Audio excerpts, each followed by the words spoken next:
The masters in the past spoke in parables. The masters in the recent times have been speaking plainly as well. Yet, whether it was parables which are subject to various interpretations, and the plain speak doesn't require any interpretation, we understand only what we want to understand, what the mind allows you to understand,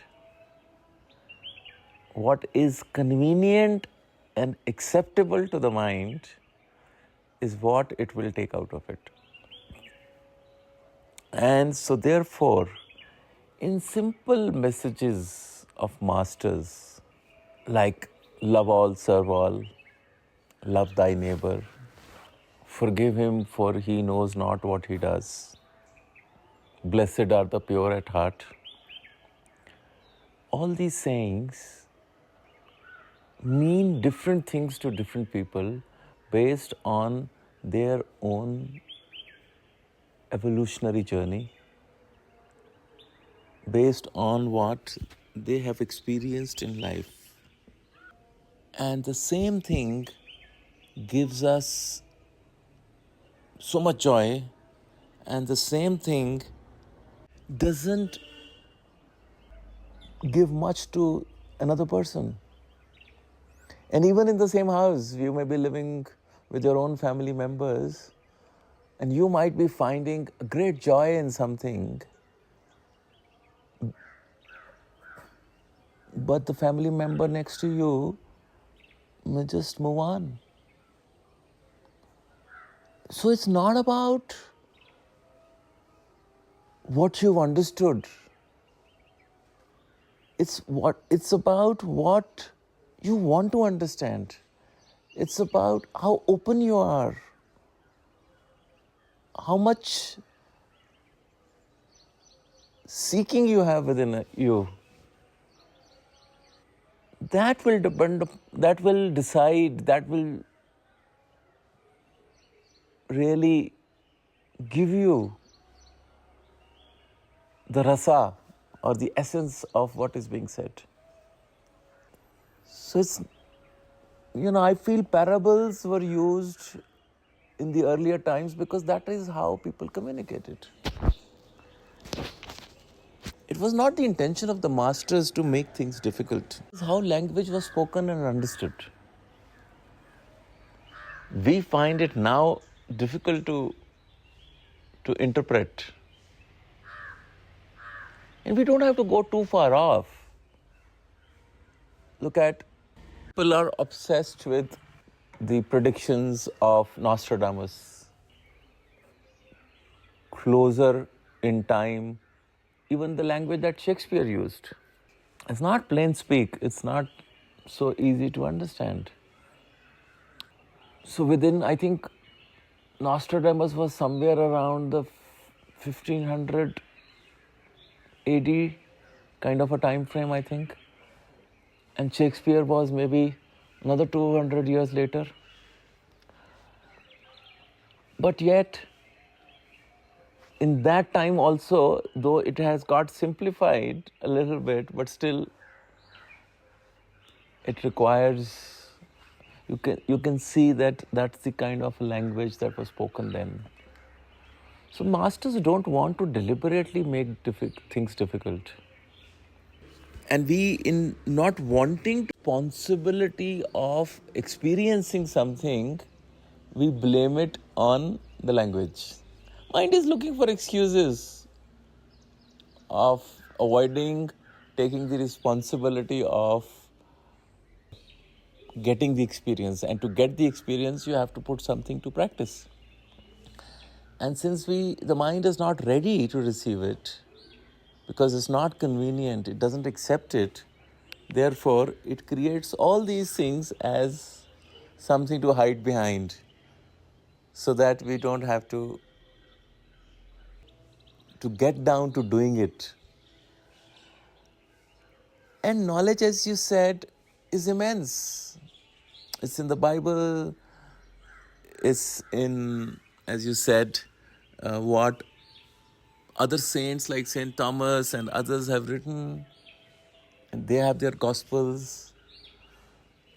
It's in the Upanishads. It's in almost every text of every religion. There is volumes and volumes and volumes of knowledge.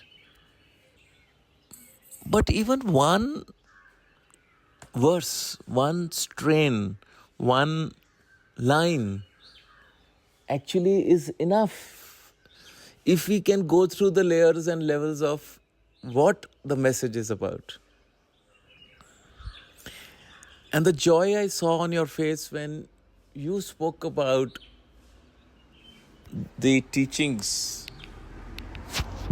of Jesus from the Mount is because you've had a fair experience of what the Master really meant. And that's why just that thought of that one particular message you think is enough to get the person the perspective that he or she needs in life. But to the uninitiated, to the one who's just reading it for the first time, may just sound absolutely Greek, may sound good on reading, but since you lack the experience, it does not register much with you. So, every time we look at a simple teaching based on our level of evolution and our level of experience, we receive a different level of joy from that. So the Master's statement is simple, but the meaning we get out of it, the joy we get out of it, the essence we get out of it keeps varying. So the statement is the same, only our consciousness, our awareness has shifted. And so therefore, what we receive out of it has shifted. And also it's human nature that whenever we are going through something, we are not always fully aware of what's going on. As you said that in this recent movie series based on the life of Jesus, The Chosen, talks about from the perspective of a disciple how he basically gathered his disciples and to what extent the Master will go to be available for the disciple so that disciple can come close and enjoy the proximity with the teacher. And that made you appreciate of how Baba called every one of us. And so that brought you appreciation of what the current contemporary master did. Yet at the same time, we are on such an evolutionary journey, and since we are still evolving, and we are not fully aware, we may not realize what we are going through in the present moment. That there may be a further parallel to what is happening with you in this present moment. And to the one who's fully aware, grasps it completely because the mind is not blocking anything any longer. And the mind is not creating its stories. The pure one can see, can feel it. As we said, those who have the eyes to see and the ears to hear, will know that maybe in that evolutionary journey of us moving to the experience of the divine presence within us, we're being taken further. And maybe something so profound is happening in this present moment that we may or may not be fully aware to it. And that's why when we yearn for the presence of the divine within us. And sometimes we feel disappointed that the divine doesn't show up. It's not because the divine did not show up. Mostly it's because we didn't recognize the divine. We have a different form and shape in mind. And so even though it's there, it's available, yet we do not recognize it. We do not fully appreciate, experience it, because the mind is still holding on to some picture, definition, label. So that's an eternal quandary. All the story of Jesus, and therefore the Bible, and all the stories that the other saints wrote came after Jesus was gone. And as we said, when he was alive, he was being frowned upon and people saw him as a threat and they stoned him and put him on a cross. So the awareness comes later on when we look behind our shoulders to see what has happened in the past. We want to all learn from hindsight. Very few smart ones are fully aware in the present moment. And that's why, Mary Magdalene had an important role to play, because out of all the 12 disciples, she was the one who was fully aware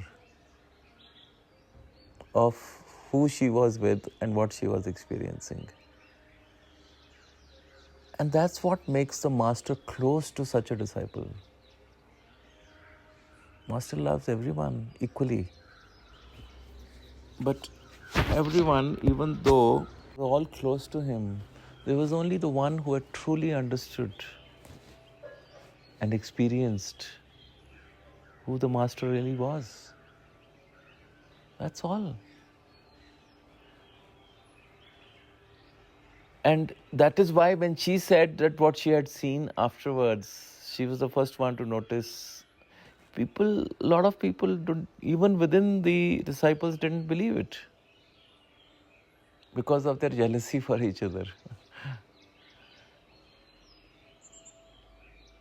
And they tried to deny her the right of who she really was because of jealousy, because of being a woman, and because of whatever reasons.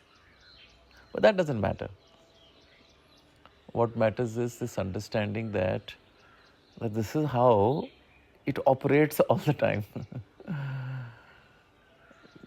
But this has to change, because this was when the consciousness was really low and the consciousness was falling. And to arrest that rapid fall of consciousness, the Master came as a messenger of love. But now we need pure love to take us from our lowest level of consciousness to the times of pure love. And therefore, these kind of emotions and this lack of awareness will not do. So therefore we require a much larger number of people who are rising up to be fully aware, fully conscious. Then only love will come. Otherwise, the mind will keep interfering. And how will it grow? It has to grow through these now. And these have to be not one but many. But many who are in that one love, who are exuding this one love, this pure love, and who know that the purpose of their existence, of their being in this human life, in this human body, is only to experience and express and manifest this love and nothing else. And that this love is abundant and will take care of everything beyond all fears and insecurities. That's why the teachings of all masters across all ages, if you go back to the most ancient of the teachings that we have and we know of, is from the Upanishads, because there's an eternal message of consciousness in that, of God in that. It is far older than this Western message of Christianity, of Christ. And that is the message of love. That the whole purpose of creation and existence is love. So this love is what this whole game of life is about. Love is all there is, and love is all there shall ever be. And we are moving into this love now. Really what the story is about. That's where we are standing. We're all at the doorstep of entering into this land of love. The question is, are we ready to enter? Are we prepared to enter? It's like when we enter in, we leave our shoes outside.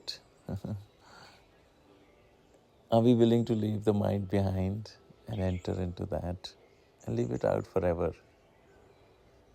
So I think that's what we are being asked today when this love is making its presence felt. Are we going to flow in love? The answer and the choice is with each one of us. The doors to the kingdom of love have been opened. All that awaits, all that is missing is our will, is our choice, is our selection to enter it. Happy Easter Sunday. Love, love, love. Prema, prema, prema. This is the message of the kingdom of God or kingdom of love.